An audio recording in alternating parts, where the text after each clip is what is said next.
Hello, YouTube. ZiggyNo back with Sports Cards Daily. Today is September 8th, and on this day in 1894, employed by Thomas Edison, K.L. Dickens films the first boxing match between world heavyweight champ Corbett versus Courtney.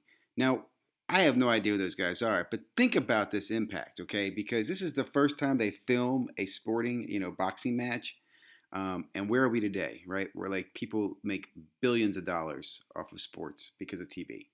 Like it is it just makes our economy go. So I just thought that was pretty interesting to share. What did you miss? We're going to go over that. Some great videos, spotlight on the 33 Gowdy, Finance Dad and Flipping Steve talking football, Sports Card Investigator, deep dive video, top 10 football breaks, Makari selling and buying. Just want to bring it to your attention to that. How to protect your collection. Interesting perspective. We'll bring that to your attention. Hobby news. I don't have much on the hobby news as far as articles today. Basketball playoffs. It's been interesting, but is anybody surprised with where we are? I guess the biggest surprise is probably the Heat. Looks like they're going to beat the Bucks, but I was skeptical of the Bucks in the East anyway. And I guess the Raptors and I think it's gonna be the Raptor Celtics are probably gonna come out of the East, whoever that one is. Now everybody says the Heat still have a chance, but we'll see. Anyway, I think on the West though it's looking pretty much the same as we expected, right? Looks like it's on a clash course, LA versus LA, unless something changes. Hockey playoffs. Anybody paying attention? Because hockey playoffs are pretty good right now. There was a game seven. I'm just wondering, is that affecting hockey cards? I haven't seen any videos from anybody in the hockey world talking about hockey playoffs and hockey cards. Have they dipped? Are they up or down? I guess I should do some research on that. NFL in 2 more days, guys. 2 more days to the NFL. Watson versus Mahomes. How much, man? It's amazing to me how much football cards have gone up recently, especially wide receivers and running back prices are just ridiculous. Like I donated away cards that are worth hundreds of dollars. Like I gave them to the Boys and Girls Club. I know I did. But anyway, it's just amazing to me what's going up in card prices. Later today, I'm going to be releasing my preview video, just looking at football and give you my strategy on which football cards I'll be following this year. More on really the teams and the players and the products. I'll just say that. I will say Mosaic's coming out, Mosaic Football. Retail should be coming out shortly. I'm going to be watching this. I'm not going to participate in the Mosaic Football Mania. And I'm interested to see how that's going to happen. Let's get into the content. So, starting with baseball card collector, investor, dealer. Great video. He does these highlights on sets. Learns so much. One of the comments down there is just some guy made a comment how much he learns just watching this channel. And that is why I watch this channel. I learn. It's an education.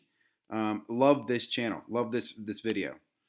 Great live stream last night with Flipping Steve and Personal Finance Dad. I will say it went a bit long. When these guys have these live chats, they go like an hour, 2 hours long. I know when you're on them, you can talk forever. As somebody watching, it's just hard to keep your attention. There were some good highlights there. I'll be honest, I did not catch the whole thing. They talked more about football, I think in general, than it was just about sports cards. But it was really good to see both these guys. I'm a big fan of both channels. Another cool video out by the Sports Card Investigator. He breaks down, again, very detailed, meticulous storyteller. The highlight here, he talks about basically selling and buying on eBay. Really focuses on eBay. Talks about some of the things to do if you're selling on eBay, how to block buyers, bad buyers, buyer feedback, block lists. I thought that was interesting. He actually walks through that for you, explains that to you. He talks about some stories. I will say, he again emphasizes why I don't like selling raw cards on eBay and why I'd rather, I'll tell you, this is why I sell raw cards on CMOC and StarStock, because I let them determine the quality of the card, and that way when the buyer buys it, it's not me telling them the quality of the card. You know what I'm saying? And it's an instant transaction. I'm not worried about the returns. I think that's just the way to go. I don't like doing raw on eBay, and I keep trying to tell my sons that, but it is challenging. Sometimes you have to sell raw on eBay. I understand. I still do. I have not gotten away from it, but it happens. Great video. Another great video here from all about sports cards. He does the weekly, top breaks. This one's on football, one of my favorite breakers. There we go. It's Mojo Breaks. Now, one thing I'll mention that he points out halfway through his video is that he has now been selected for this new beta program, show support by applauding. Now, you had your thumbs up and your thumbs down. Now, I was like, that's cool, applaud. I'll press the applaud button. What I don't like about the applaud button is a pay button. You pay to applaud. You might as well call this like a tip button. Why would they call it the applaud button? It should be called the tip button. And again, I'm not busting these guys. These guys are beta testing it. They're showing it to you, but I don't like it. So YouTube, no, no YouTube, no likey. Okay, next up, Pittsburgh. This guy's been doing some buying, selling, trading sports cards, and he's talking about Makari. And I thought it's really really cool. He mentions that they're doing a special right now where if you want to list with Makari, you can get percentages off. So if you list 30 items, you get $20 off a $50 purchase. And he's talking about he can go buy a $50 card for basically $30. So that's a cool plan. I mean, it's a I guess a special or an alert that you guys know about.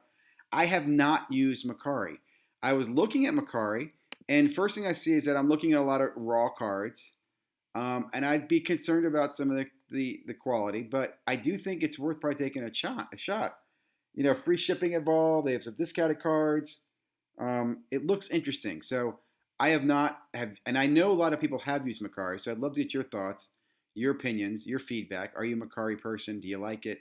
And it's interesting. He mentions in his video here that Makari's fees are going up as of October. They're going to be more in line with like eBay's, basically 13%. And it's basically they have to pass on the transaction cost to the payment vendors. So check out Makari, give me your thoughts. Then lastly, great video here from Bench Clear. This is Baseball Card Collector, and he talks about protecting your collection. Now, I thought this was going to be on insurance, and it's not. It's about in the event of your death. And look, I don't want to go in this too much. It's very short and worth watching at 8.5 minutes. But it's something you should definitely take into consideration. And just think of it like this. How many times do you hear from somebody who goes, hey, my husband died. I found these cards. I don't know what to do with them. Can you tell me what to do with them? Right? And what happens? Most of the time you drool and go, oh, it's a perfect opportunity. Now, I hope it's not that you want to take advantage of the person. I just know that often that person's going to sell quickly at a discount. They're going to bundle. But the point is, and I think this is something Baseball Card Collector makes, is you should let your significant family know about the value of your collection, even if it's in your will. Like, surprise, I have a collection worth $1 million or it's worth $10,000, just so they're aware. And then in that will, too, you should also say, and contact Frank or whoever it might be that you name as your sports card advisor, somebody that you trust who knows your collection, who would be an advisor to your family to help you sell that collection. And Frank might even buy it. You might even say, look, contact Frank. Frank will give you a good price on the collection in the event of my death, or Frank will tell you how to sell it or whatever. So excellent video, guys. If you pay attention to anything I've said in this, 10 minutes or whatever, definitely pay attention to this because there's insuring your collection and then there's insuring the fact that we're all going to die. And when that happens, what happens to your collection? Do you want it to go to somebody? How do you want it to be treated? Do you want the value? In fact, he makes a great comment. Sometimes you don't want your wife to know how much your collection's worth, so you don't tell her right away. But somebody should know at the event of your death the value of your card. So anyway, I'll end on that note, on that cheery, positive note. But seriously, do take care of your health. Take care of each other. And again, if you are one of those people that gets called because something happens, be a trusted advisor to that family in the event of that, that something happens. So anyway, hope you like, love, subscribe. Do not applaud because I'm not going to charge you to applaud, but I do hope you subscribe.